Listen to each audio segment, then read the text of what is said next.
الحمدللہ، اللہ تعالیٰ کا لاکھ لاکھ شکر ہے کہ مالک الملک نے اپنی یاد کی توفیق اور موقع عطا فرمایا۔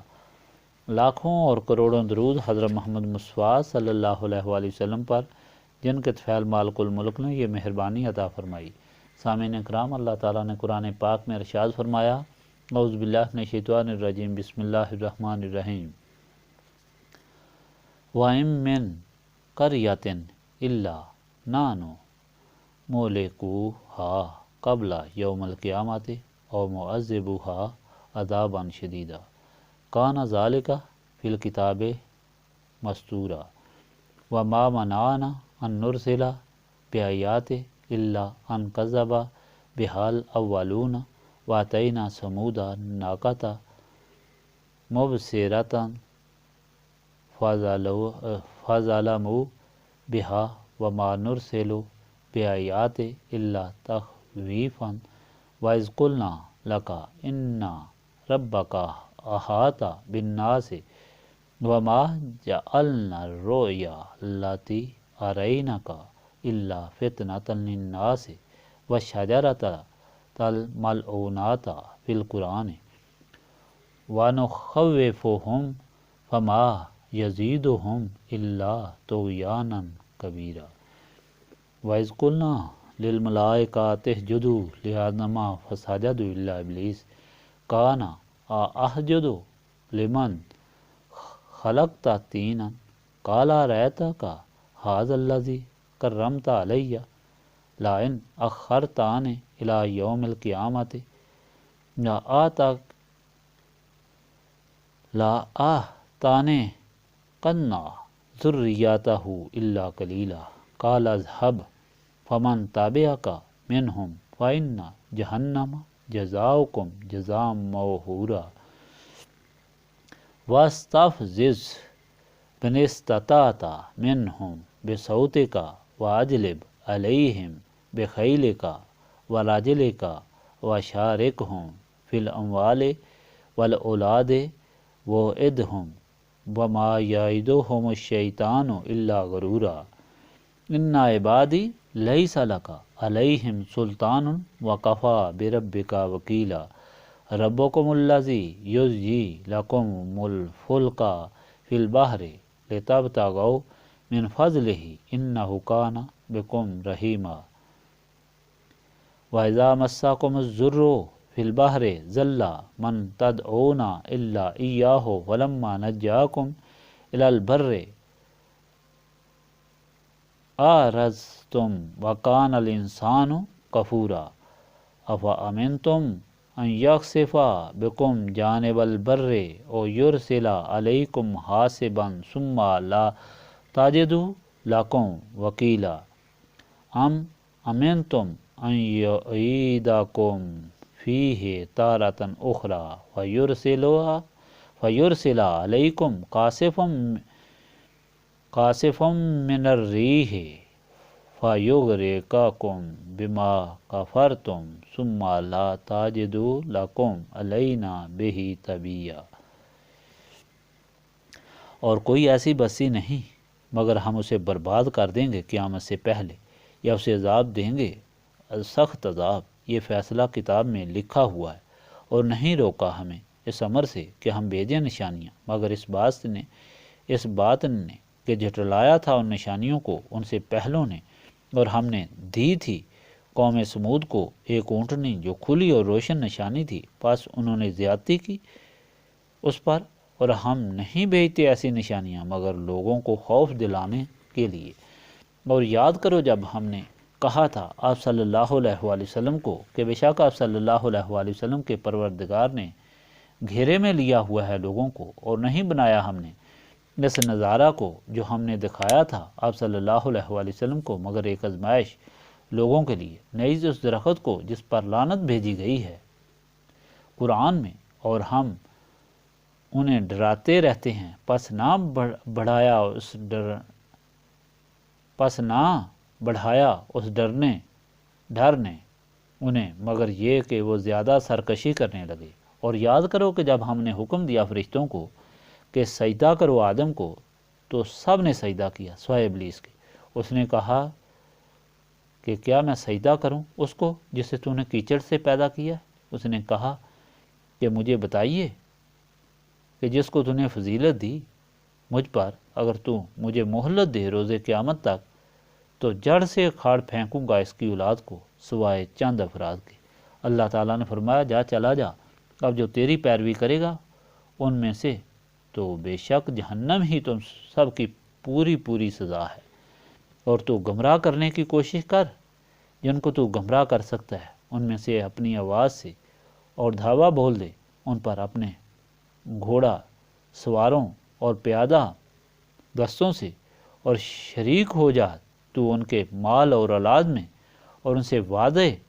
کر اور وعدہ نہیں کرتا ان سے شیطان مگر مکر و فریب کا۔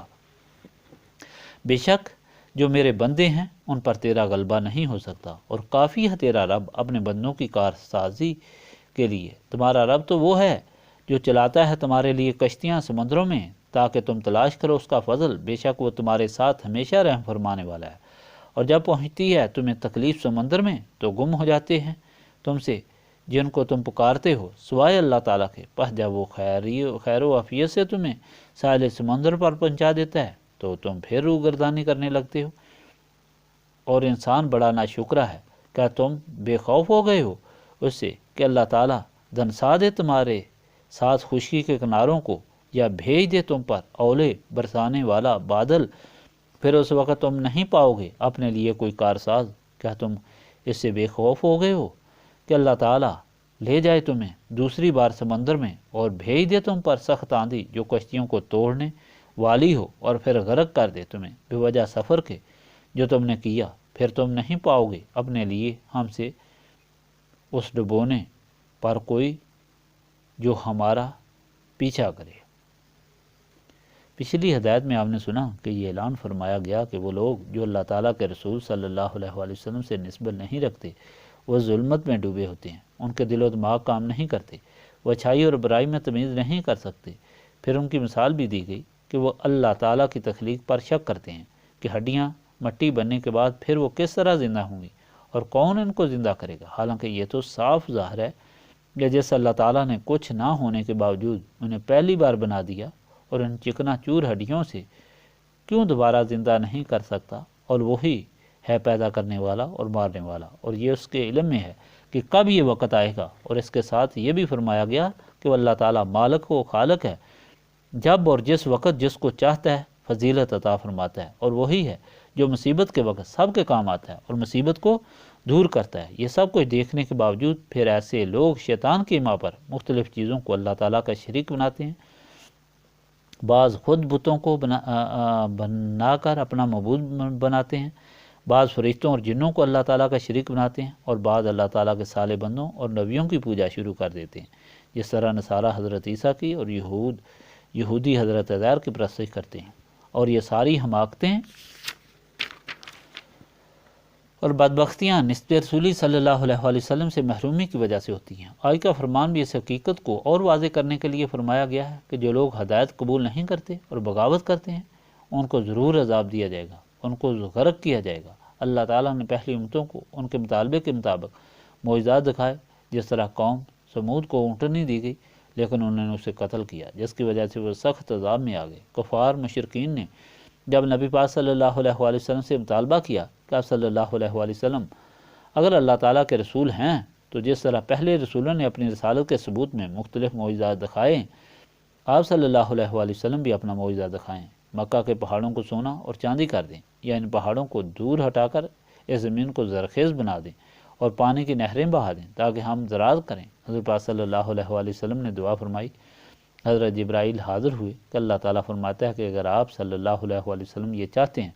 تو ایسا ہی کر دیا جائے گا۔ اب آپ صلی اللہ علیہ وآلہ وسلم کی مرضی ہے کہ آپ صلی اللہ علیہ وآلہ وسلم ان کو مہلت دیتے ہیں کہ یہ سوچ لیں، شاید ایمان لے آئیں۔ اس پر حضرت پاک صلی اللہ علیہ وآلہ وسلم نے فرمایا کہ ان کو مہلت دی جائے۔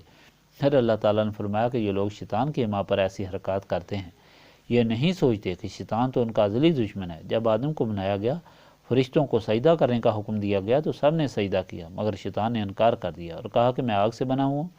اور یہ مٹی سے بنایا گیا ہے، اس سے میں افضل ہوں، میں اس کو کس طرح سجدہ کروں۔ اس پر اللہ تعالیٰ ناراض ہو گیا اور اسے مردود بارگاہ کر دیا۔ شیطان نے مہلت مانگی کہ اگر مجھے قیامت تک مہلت دی جائے اس آدم کی اولاد کو میں گھبراہ کر کے برباد کر دوں گا۔ اللہ تعالیٰ نے فرمایا جا تو پورا زور لگا، تمہیں ایک وقت معین تک مہلت ہے، تو میرے بندوں پر کوئی تسلط حاصل نہیں کر سکتا۔ اب دیکھنے والی بات یہ ہے کہ اللہ تعالیٰ کا بندہ کون ہے؟ وہی جو اللہ تعالیٰ کے رسول صلی اللہ علیہ وآلہ وسلم سے نسبت قائم کر کے اپنے دل و دماغ کو روشن کرے۔ ایسے انسان پر شیطان کا زور نہیں چل سکتا۔ وہ آدمی ان انوار و تجلیات کی وجہ سے اچھائی اور برائی میں تمیز حاصل کر لیتا ہے، اور ان کی برکت سے وہ شیطان اور نفس کو مغلوب کر کے زندگی کے جہاد اکبر میں اللہ تعالیٰ اور اس کے رسول صلی اللہ علیہ وآلہ وسلم کے احکام کے مطابق زندگی گزار سکتا ہے۔ اس لیے نسبت رسولی صلی اللہ علیہ وآلہ وسلم ضروری ہے، جس کو حاصل کرنے کے لیے ہم یہاں جمع ہیں۔ اللہم صلی علی سیدنا محمد وعلی آلہ وصحبہ صلاۃ تکون لنا مان من کل خوف لا الہ الا انت سبحانک انی کنت من الظالمین۔ ربنا آتنا فی الدنیا حسنۃ وفی الآخرۃ حسنۃ وقنا عذاب النار۔ انت ولی فی الدنیا والآخرۃ توفنی مسلما والحقنی بالصالحین۔ ربنا لا تزغ قلوبنا بعد إذ هديتنا وهب لنا من لدنك رحمة إنك أنت الوهاب۔ اللهم إنك عفو تحب العفو فاعف عني يا غفور استغفر الله العظيم الذي لا إله إلا هو الحي القيوم وأتوب إليه۔ ربنا تقبل منا إنك أنت السميع العليم وتب علينا إنك أنت التواب الرحيم۔ سبحانك ربك رب العزة عما يصفون وسلام على المرسلين والحمد لله رب العالمين۔